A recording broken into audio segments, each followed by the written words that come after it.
नमस्कार, आप देख रहे हैं जी बिहार झारखंड और मैं हूं आपके साथ राजेश कुमार। देश की राजधानी दिल्ली में देश के 5 अलग अलग राज्यों से कुछ लोग आए हैं। 3 स्तर की सुरक्षा को भेद कर संसद तक स्मोक क्रैकर लेकर पहुंचे। इनमें से 4 आरोपी पुलिस की गिरफ्त में है, जबकि मामले का मास्टरमाइंड कहा जा रहा ललित झा फरार है। लेकिन यह सब हुआ कैसे बनाई गई हंगामे की प्लानिंग, आरोपियों का असली मकसद क्या था और किस तरीके से अलग अलग राज्यों से निकलकर उन्होंने दिल्ली में साजिश रची।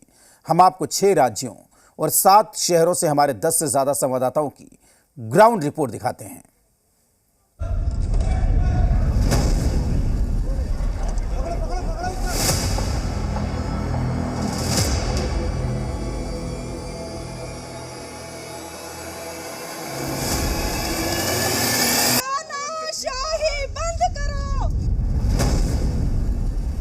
वो क्रांति की बातें करता था। वो कहता था कि कुछ ऐसा कर जाऊंगा कि दुनिया याद रखेगी। आखिर सागर के लखनऊ से दिल्ली पहुंचने की कहानी क्या है? इंजीनियरिंग डिग्री रखने वाले मैसूर के मनोरंजन डी ने संसद में घुसपैठ वाली इंजीनियरिंग किससे सीखी, मैं बताऊंगा कर्नाटक से।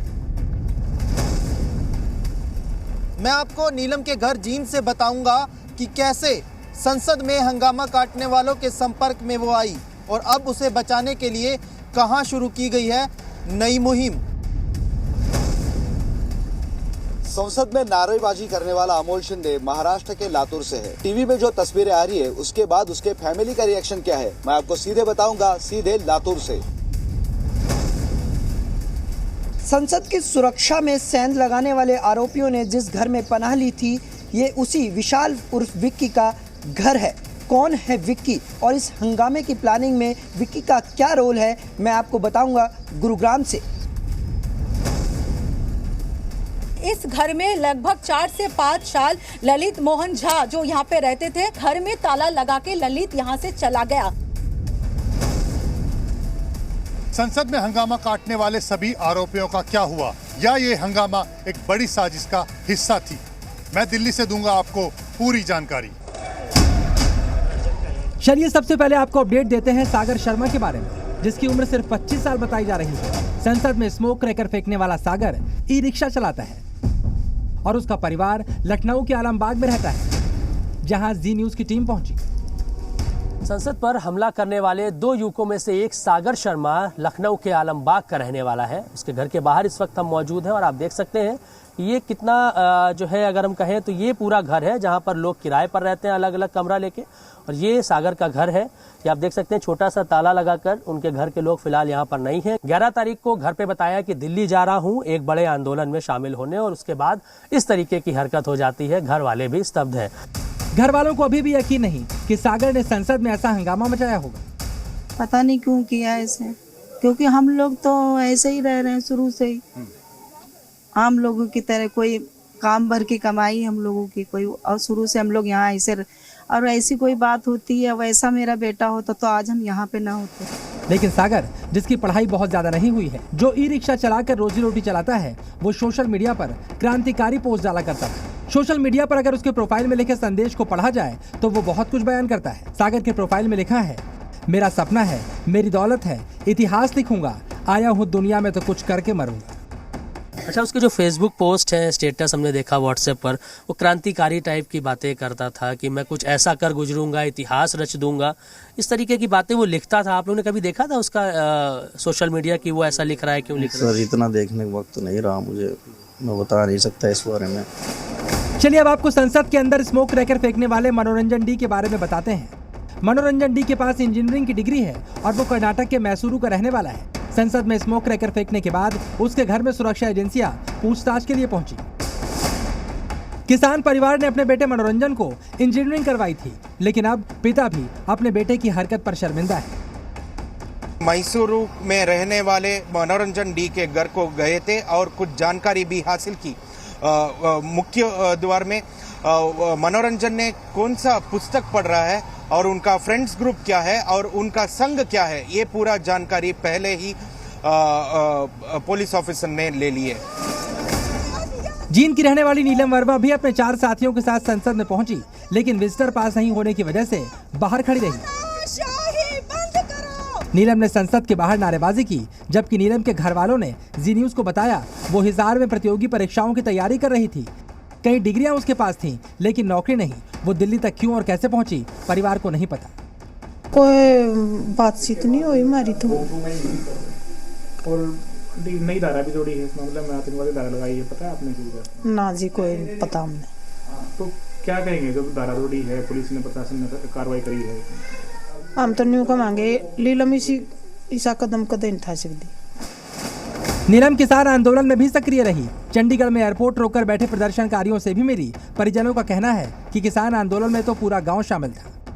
किसान आंदोलन में तो सारा गांव, क्या मेरा घर था, मेरा परिवार है जो, वो भी साथ में था उसके। किसान आंदोलन में सारा गांव इकट्ठा था हमारा। किसान आंदोलन तो सभी के लिए एक समान है। इस बीच जींद में नीलम की रिहाई के लिए प्रदर्शन शुरू हो गया है। नीलम की रिहाई के लिए पंचायत भी बुलाई गई। जी मीडिया की टीम महाराष्ट्र के लातूर के उस गांव भी पहुंची, जहां के रहने वाले अमोल शिंदे ने नीलम के साथ संसद के बाहर स्मोक क्रैकर छोड़ा और नारेबाजी की। सफलता न मिलने की वजह से वो फ्रस्ट्रेशन में था, ऐसा उसका परिजनों का कहना है। और उसी वजह से निराशा में शायद ये जो कांड उसने संसद में किया है वो हुआ होगा, ऐसे उनके घर वालों का कहना है। अमोल एक बेहद गरीब परिवार से ताल्लुक रखता है। परिवार ने कैमरे के सामने तो कुछ नहीं बताया, लेकिन जी न्यूज को जानकारी दी वो फौज में जाना चाहता था और इसके लिए तैयारी भी कर रहा था। वो तैयारी कर रहा था पुलिस रिक्रूटमेंट की। पिछले 5 सालों से वो प्रैक्टिस कर रहा था। कुछ एग्जाम्स उसने दिए, लेकिन उसमें उसको सफलता नहीं मिली। उसके बाद वो फ्रस्ट्रेट हो गया और अपने माँ बाप को वो ये फ्रस्ट्रेशन की कहानी भी सुनाता था। लेकिन वो कुछ ऐसा करेगा, दिल्ली में जाएगा, ऐसा उन माँ बाप को कभी भी नहीं लगा। इसके अलावा पूरे मामले में मास्टरमाइंड बताए जा रहे और फिलहाल फरार चल रहे ललित झा का कोलकाता से कनेक्शन सामने आ रहा है। ललित झा ने ही हंगामे का वीडियो अपलोड किया था और बाकी साथियों का फोन लेकर भागा था। कोलकाता से भी ललित 1.5 साल पहले फरार हो गया था। घर में ताला लगा के ललित यहाँ से चला गया। यहाँ के लोगों को जब हम लोगों ने फोटो दिखाया, तुरंत उन लोगों ने पहचान लिया कि यही ललित झा है, जिनका नाम संसद केस में सामने आया है। अलग अलग राज्यों से आने के बाद ये सारे आरोपी गुरुग्राम में जहां पर ठहरे, उन्हें जिस विशाल शर्मा और विक्की ने अपने घर में पनाह दी, उसके घर तक भी जी न्यूज पहुंचा। देश की सबसे बड़ी पंचायत में सुरक्षा में सेंध लगाने वाले आरोपी गुरुग्राम के इसी घर पर ठहरे हुए थे। ये विशाल उर्फ विक्की का मकान है, जहां तमाम आरोपी ठहरे हुए थे। यहाँ विशाल के आपराधिक बैकग्राउंड का भी पता लगा। विशाल के घर में सागर का अक्सर आना जाना होता था। ये घटना और भी बड़ी हो सकती थी, क्योंकि अगर ये लोग अपने साथ हथियार लेकर के जाते तो कोई भी बड़ा हादसा कर सकते थे, क्योंकि इस बार ये संसद के अंदर तक घुस चुके थे। जितेंद्र शर्मा, जी मीडिया, दिल्ली। संसद हमले के 22वीं बरसी के दिन हुई सुरक्षा चूक के बाद से दिल्ली पुलिस ताबड़तोड़ एक्शन में है। संसद के अंदर घुसकर स्मोक कैन से हमला करने वाले 6 आरोपियों का पता लग चुका है। 6 आरोपियों में से 5 को पुलिस ने पकड़ भी लिया है, जबकि हमले के सबसे अहम आरोपी ललित की तलाश में पुलिस 5 राज्यों की खाक छान रही है। ललित वही शख्स है जो खुद संसद के बाहर आरोपियों की मदद के लिए मौजूद था, जिसने घटना के तुरंत बाद साथी आरोपियों को मोबाइल अपने कब्जे में लिया और फरार हो गया। अंदेशा जताया जा रहा है कि ललित ही पूरी वारदात का मास्टरमाइंड है। उसके पास कई अहम सबूत होंगे, जिसके पकड़े जाने के बाद ही हमले की पूरी पिक्चर क्लियर होगी।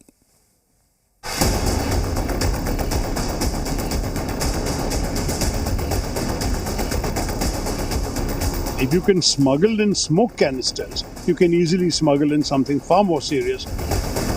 ढिलाई बिल्कुल बरती नहीं जाएगी।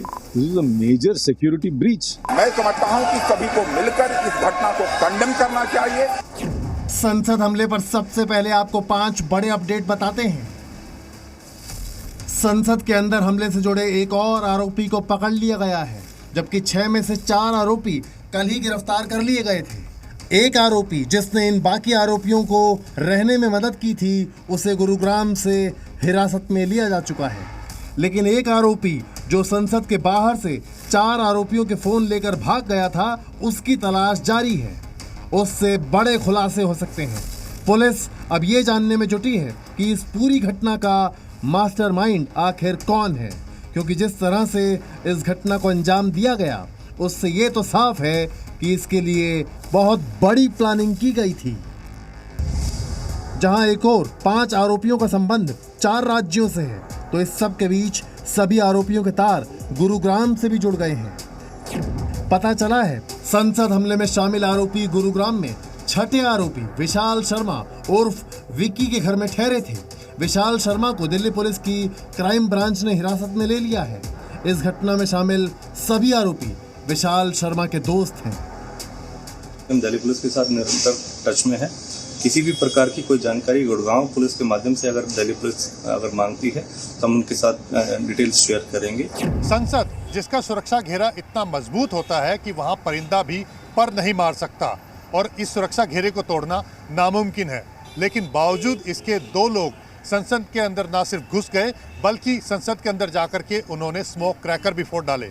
ये घटना ठीक 22 साल बाद उसी दिन हुई जब आतंकी हमले की बरसी थी। ये घटना और भी बड़ी हो सकती थी क्योंकि अगर ये लोग अपने साथ हथियार लेकर के जाते तो कोई भी बड़ा हादसा कर सकते थे, क्योंकि इस बार ये संसद के अंदर तक घुस चुके थे। सुरक्षा चूक के बाद आज संसद परिसर की सिक्योरिटी बेहद टाइट कर दी गई। गहन जांच के बाद ही सांसदों, पत्रकारों और बाकी कर्मचारियों को एंट्री मिली। साथ ही संसद के अलग अलग दरवाजों से वीवीआईपी एंट्री अब तय कर दी गई है। अगर यही मुस्तैदी पहले दिखाई गई होती तो शायद ये घटना ही ना हुई होती। सवाल ये है कि इतनी कड़ी सुरक्षा फिर आरोपियों ने सिक्योरिटी लेयर को कैसे तोड़ा? क्या स्मोक कैन लेकर संसद के फ्लोर पर पहुंचने वाले आरोपियों की तलाशी नहीं हुई थी? क्या विजिटर्स की एंट्री जिस दरवाजे से हुई वहां के मेटल डिटेक्टर काम नहीं कर रहे थे? और सबसे बड़ा सवाल ये कि जब दोनों आरोपी लोकसभा के फ्लोर पर छलांग लगा रहे थे तो किसी सुरक्षा कर्मी ने उन्हें रोकने की कोशिश क्यों नहीं की? मोदी जी इतनी बड़ी बड़ी बात करते हैं, देश की सुरक्षा, देश की सुरक्षा। अरे जब सदन की सुरक्षा ना दे पाते तो देश की सुरक्षा कैसे दे पाएंगे? वो स्मोक बम है या कोई कलर बम है, जो भी है, तो अगर वो स्मोक बम नहीं होता, यानी पहुंच तो गया बम वहां पे। सुरक्षा में बड़ी चूक के बाद सवालों से घिरी सरकार ने अब तक 3 बड़े एक्शन लिए हैं। लोकसभा सचिवालय के 8 सुरक्षा कर्मियों को सस्पेंड कर दिया गया। गृह मंत्रालय ने इस मामले की जांच के लिए उच्च स्तरीय कमेटी का गठन किया और दिल्ली पुलिस के स्पेशल सेल ने आतंकवाद विरोधी धाराओं के तहत मामला दर्ज किया और जांच शुरू कर दी है। संसद हमले के आरोपी 5 राज्यों तक फैले हुए हैं, यानी कि इन सब के तार अलग अलग राज्यों से जुड़े हुए हैं और यही वजह है कि पुलिस ये पता लगाने की कोशिश कर रही है कि क्या इन सब का ब्रेन वॉश किया गया था। पुलिस के मुताबिक इन सब में एक मास्टरमाइंड जरूर है और यही वजह है कि उसका पता लगाना बेहद जरूरी है। इसके अलावा पुलिस ये भी पता लगाना चाहती है कि जो बीजेपी सांसद के पास के जरिए ये संसद के अंदर दाखिल हुए तो क्या ये भी एक राजनीतिक और सोची समझी साजिश थी। पुलिस हिरासत में आरोपियों पर कई बड़े खुलासे हुए हैं। सूत्रों के मुताबिक इन सभी आरोपियों की मुलाकात सोशल मीडिया पर हुई थी, जो Bhagat Singh fan club page से जुड़े हुए थे। दावा यह भी किया जा रहा है कि आरोपी सोशल मीडिया के अलावा कई बार एक दूसरे से मिल चुके हैं। करीब 1.5 साल पहले सभी आरोपियों की मुलाकात मैसूर में हुई थी और उसके बाद करीब 9 महीने पहले से ये सभी किसान आंदोलन के दौरान चंडीगढ़ के पास भी मिले थे। सूत्रों के मुताबिक संसद में घुसकर हमला करने के लिए आरोपियों ने रेकी भी की थी। संसद में कूदने वाले सागर शर्मा ने जुलाई में दिल्ली आकर संसद की रेकी की थी, पर तब वो संसद भवन के अंदर नहीं जा सका था। 10 दिसंबर को 5 आरोपी एक एक कर अपने राज्य से दिल्ली पहुंचे और एक साथ ये सभी गुरुग्राम में आरोपी विक्की के घर रुके। अमोल शिंदे महाराष्ट्र से स्मोक क्रैकर्स लेकर आया। घटना वाले दिन संसद भवन जाने से पहले इन सभी की मुलाकात इंडिया गेट पर हुई, जहां सभी को स्मोक क्रैकर्स बांटे गए।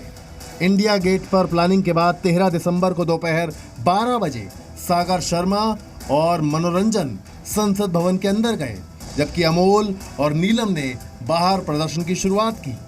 5वां आरोपी ललित झा संसद के बाहर खड़े होकर मोबाइल से वीडियो बना रहा था और जैसे ही हंगामा चढ़ा, ललित सभी के मोबाइल लेकर फरार हो गया।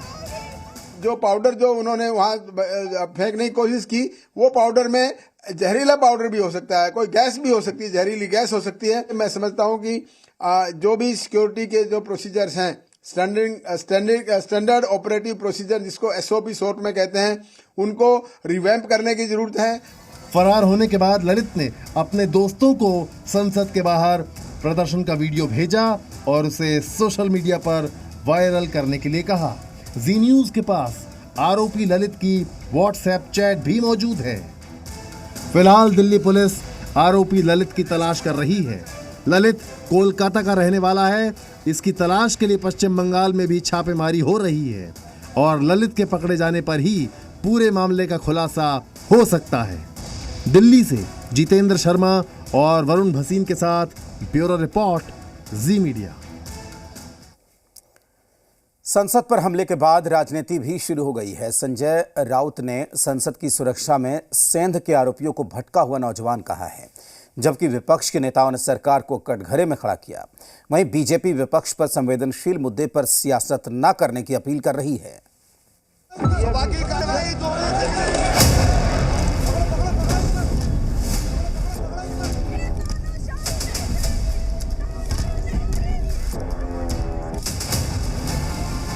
देश की संसद, जो सिर्फ लोकतंत्र का मंदिर नहीं, देश की आन बान शान भी है, उसकी सुरक्षा से खिलवाड़ करने वालों ने पूरे देश को शर्मिंदा किया है। लेकिन विपक्ष के कुछ नेताओं को संसद की सुरक्षा में सेंध लगाने वालों से काफी हमदर्दी है। देश की संसद में हंगामा करने वाले लोग इन नेताओं को सिर्फ भटके हुए युवा नजर आ रहे हैं। इस प्रकार से सुरक्षा व्यवस्था है। कल हमने क्या देखा, 2-4 लड़के घुस गए। मैं उनको टेररिस्ट नहीं कहूँगा, लेकिन अपने मार्ग से भूले भटके हुए लड़के हैं, इस देश के नागरिक है, बच्चे हैं, बेरोजगार है। सवाल उठता है, इस हमदर्दी की वजह क्या है? कहीं वो नारे तो नहीं जो आरोपियों ने संसद के बाहर लगाए, क्योंकि वो विपक्ष की राजनीति को सूट करते हैं। महंगाई, बेरोजगारी के बारे में नारे देते हुए अंदर चले गए। मुझे लगता है ये ठीक नहीं है। इस देश के युवाओं की दिशा बदल रही है। वो निराश है, विफलता से निराश है। उसके लिए सरकार जिम्मेदार है। संजय राउत के लिए ये भटके हुए नौजवान हैं, तो उन्हीं की पार्टी की प्रियंका चतुर्वेदी के मुताबिक ये संसद की सुरक्षा में भारी चूक है और गृह मंत्री खुद संसद में आकर इस पर बयान दें। जिस तरीके से सुरक्षा है, और विपक्ष की ही मांग नहीं, मैं तो कहती हूँ सत्ता पक्ष को भी होम मिनिस्टर से ये मांग करनी चाहिए, क्योंकि ये सीवियर सिक्योरिटी ब्रीच है और देश को शर्मसार करने वाली चीज है। वहीं कांग्रेस तो बीजेपी को ही संसद में सुरक्षा में चूक के लिए जिम्मेदार ठहरा रही है। ये क्या चिंता के विषय नहीं है हमारे प्रधानमंत्री जी को? नया सदन बनाते हुए, सिंगल लाते हुए कितने बड़ी बड़ी बात कही गए थे। अरे कम से कम ये तो कहे कि हमारा सदन में ये जो हमला हुई, मैं निंदा करता हूं। कहीं अगर सुरक्षा की चूक हो तो मैं इसको निगरानी करते हुए, सारे निरीक्षण करते हुए मैं इसे सुधार लेंगे। ये कहने में क्या आसमान टूट पड़ती है? तो विपक्ष में कोई संसद की सुरक्षा में सेंध लगाने वालों को भटका हुआ नौजवान बता रहा है, तो कोई सुरक्षा को सरकार की नाकामी। लेकिन बीजेपी और सहयोगी इस मुद्दे पर राजनीति न करने की सलाह दे रहे हैं। कुल मिलाकर देश की संसद की सुरक्षा में चूक पर राजनीति जारी है। सुरक्षा में ऐसी चूक हर पार्टी के सांसद पर भारी पड़ सकती है, लेकिन इस घटना के बाद कुछ राजनीतिक दल इसमें भी सियासी नफा नुकसान देखकर बयानबाजी कर रहे हैं। ब्यूरो रिपोर्ट, जी मीडिया। और इसी के साथ इस बुलेटिन में फिलहाल इतना ही। देखते रहिए जी बिहार झारखंड।